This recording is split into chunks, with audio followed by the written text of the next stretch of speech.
এখন সেট 4-এর 4 দাগের 5 এবং 6 দাগের প্রশ্নগুলোর সমাধান নিয়ে আলোচনা করছি। 4 দাগের 1 নম্বর প্রশ্নটা বলেছে সরলরেখার সাহায্যে যোগ করো।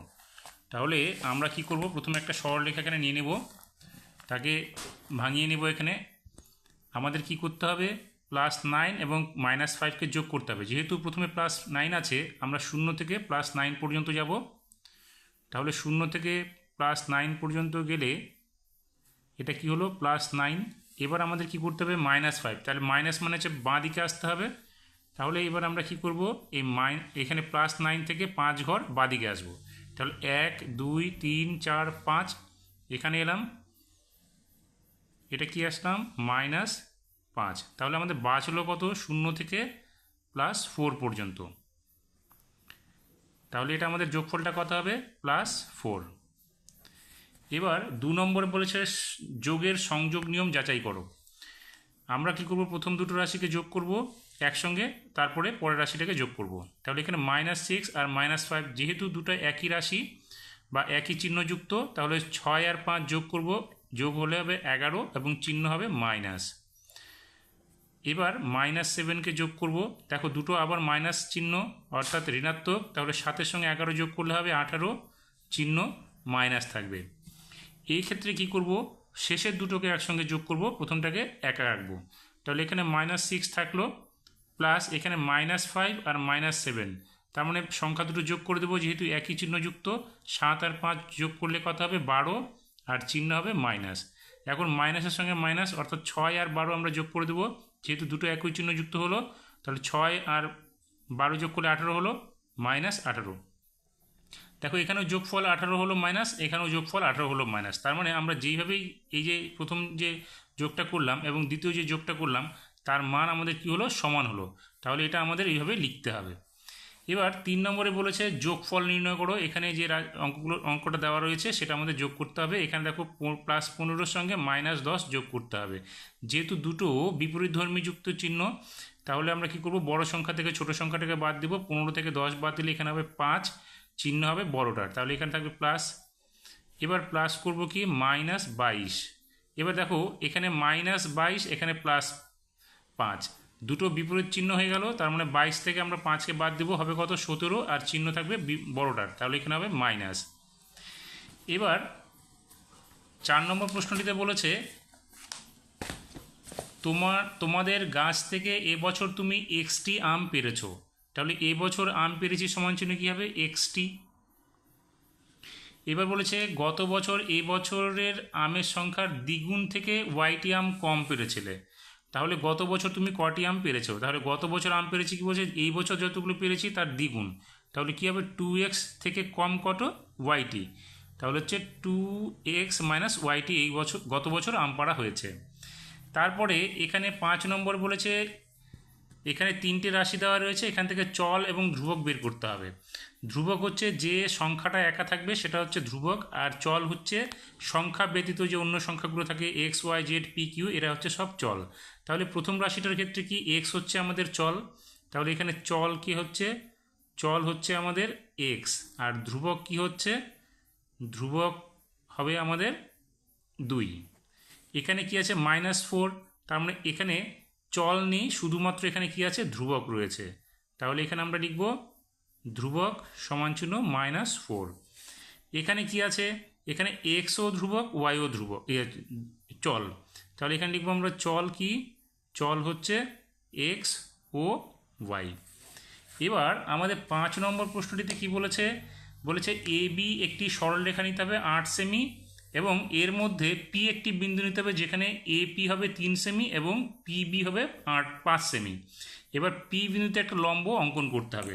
আমরা কি করব, এখানে আমরা 8 সেমি সরলরেখাটাকে নিয়ে নিলাম এবং পি বিন্দুটা যে আছে সেখানে এমনভাবে এটাকে পয়েন্ট করলাম যে এপি আমাদের 3 সেমি এবং পিবি হচ্ছে 5 সেমি হবে। এবার আমরা পি বিন্দু থেকে একটি বৃত্তচাপ এখানে আমরা অঙ্কন করব। সেটা কীভাবে অঙ্কন করব, এইভাবে বৃত্তচাপটাকে যে কোনো মাপের একটা বৃত্তচাপ আমরা এখানে এইভাবে অঙ্কন করব। এইবার কি করব, এই বৃত্তচাপ যে দুটো বিন্দুতে ছেদ করলো এখানে, এই একটু বেশি করে নিয়ে, অর্থাৎ অর্ধেকের থেকে একটু বেশি পরিমাণ নিয়ে আমরা কি করব, আবার পরপর ছেদ বিন্দু দুটো থেকে আমরা এখানে বৃত্তচাপ অঙ্কন করব। এবার কি করব আমরা, এখানে এই যে বিন্দুটা হলো এই বিন্দুর সঙ্গে আমরা পি বিন্দুটাকে যোগ করে দেব।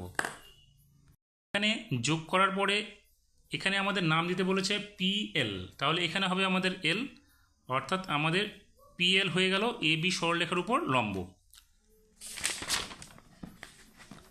এবার 2 নম্বরে আমাদের কি বলেছে, 7 সেমি দৈর্ঘ্যের একটি সরলরেখা নিতে হবে, নিয়ে তাকে অর্ধেক করে আমাদের একটা বৃত্ত অঙ্কন করতে হবে। তাহলে আমরা কি করব, এখানে প্রথমে 7 সেমি একটা সরলরেখা নিয়ে নেব। এখানে একটা সরলরেখা নিলাম 7 সেমি, তার দৈর্ঘ্যটা আমরা স্কেলের সাহায্যে মেপে নিতে পারি। দেখো এখানে 7 সেমি হবে। এই যে সরলরেখাটা আমরা এখানে বসাচ্ছি, দেখো এখানে আমি 7 সেমি সরলরেখা এঁকে নিয়েছি। এবার এটাকে আমরা কি করব, অর্ধেক করব। অর্ধেক করার পরে আমরা, অর্থাৎ এখানে 7 সেমি ব্যাস ধরে আমাদের বৃত্ত অঙ্কন করতে হবে। তাই ব্যাস করলে আমাদের ব্যাসার্ধ বের করতে হয়।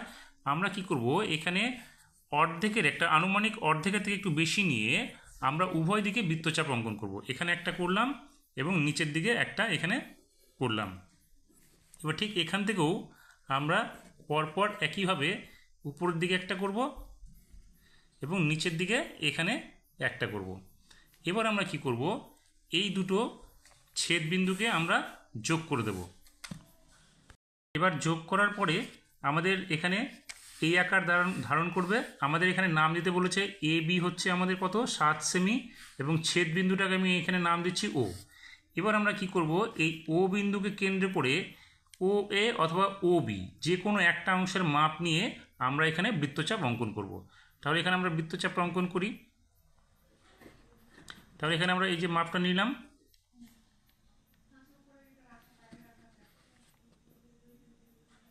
এই মাপটা নিয়ে আমরা এইভাবে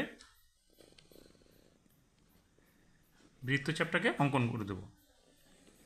তাহলে এটা হয়ে গেল আমাদের এ বি ব্যাস বিশিষ্ট ও কেন্দ্রীয় একটা বৃত্ত। এবার আমাদের কি বলেছে, 3 নম্বরে বলেছে যে চিত্রসহ ট্রাপোজিয়াম এবং সমদ্বিবাহু ত্রিভুজ দেখাতে বলছে। তাহলে ট্রাপোজিয়ামের সংজ্ঞাটা তোমরা 199 পৃষ্ঠায় পেয়ে যাবে, আর চিত্রও পেয়ে যাবে। আর সমদ্বিবাহু ত্রিভুজ কাকে বলবো, সমদ্বিবাহু ত্রিভুজ হচ্ছে যে ত্রিভুজের দুটি বাহু সমান তাকে আমরা সমদ্বিবাহু ত্রিভুজ বলি। অর্থাৎ আমরা এখানে যে ত্রিভুজটা অঙ্কন করব, এই বাহুটা এবং এই বাহুটাকে আমরা সমান দিব এবং নিচের বাহুটার মাপ অন্য দেব। অর্থাৎ এই বাহুটা আর এই বাহুটা, অর্থাৎ এখানে যদি এ বি এবং সি হয়, তাহলে এ বি এবং এ সি এই দুটো বাহু সমান থাকবে, তবে এটা সমদ্বিবাহু ত্রিভুজ হয়ে যাবে। এবার কি বলেছে, 6 নম্বরে বলেছে চাঁদার সাহায্যে 60 ডিগ্রি একটা কোণ নিতে হবে, নিয়ে তাকে পেন্সিল কম্পাসের সাহায্যে অর্ধেক করতে হবে। দেখো এখানে আমি একটা এ বি সি কোণ নিয়েছি, এই কোণটার মান 60 ডিগ্রি। দেখো এখানে আমি আগেই এঁকে নিয়েছি। তা আমরা এখানে চাঁদাতে মেপে দেখাচ্ছি এটা কত ডিগ্রি কোণ। দেখো এখানে যদি আমি দেখি, দেখো এটা 60 ডিগ্রি কোণ হয়ে গেছে। তাহলে এই 60 ডিগ্রি কোণটাকে কী করবো, আমরা এবার অর্ধেক করব। এই অর্ধেক করার জন্য কি করব, আমরা এখানে পেন্সিল কম্পাসটা বসাবো। যে কোনো মাপের একটি বৃত্তচাপ এখানে আমরা অঙ্কন করব। তাহলে এখানে বি বিন্দুতে বসিয়ে আমরা কি করব, এখানে এই যে কোনো একটা মাপের এখানে বৃত্তচাপ অঙ্কন করলাম। এবার এখানে যে দুটো ছেদ বিন্দু হলো, এই দুটো ছেদ বিন্দু থেকে অর্ধেকের থেকে একটু বেশি পরিমাণ নিয়ে আমরা পরপর দুটো বৃত্তচাপ অঙ্কন করব। এখান থেকে একটা করলাম এবং এই বিন্দু থেকে এখানে একটা বৃত্তচাপ অঙ্কন করব। এবার এখানে যে ছেদ বিন্দুটা হলো, এই ছেদ বিন্দুটাকে আমরা যোগ করে দেবো। অর্থাৎ এই যে ছেদ বিন্দুটার সঙ্গে বি বিন্দুকে আমরা যোগ করব। যোগ করার পরে আমাদের এখানে বিডি সরলরেখার নাম দিলাম। অর্থাৎ এখানে কোণ এ বি সি 60 ডিগ্রি কোণের সমদ্বিখণ্ডক হলো বিডি। অর্থাৎ এখানে ডিবিসি এবং এ বি ডি উভয় হচ্ছে 30 ডিগ্রি করে হবে। এবার আমাদের 2 নম্বরে কি বলেছে, স্কেল ও পেন্সিল কম্পাসের সাহায্যে 8 সেমি দৈর্ঘ্যের একটি সরলরেখা নিতে হবে, একে পেন্সিল কম্পাসের সাহায্যে সমদ্বিখণ্ডিত করতে হবে এবং প্রতিখণ্ডের দৈর্ঘ্য মাপতে হবে।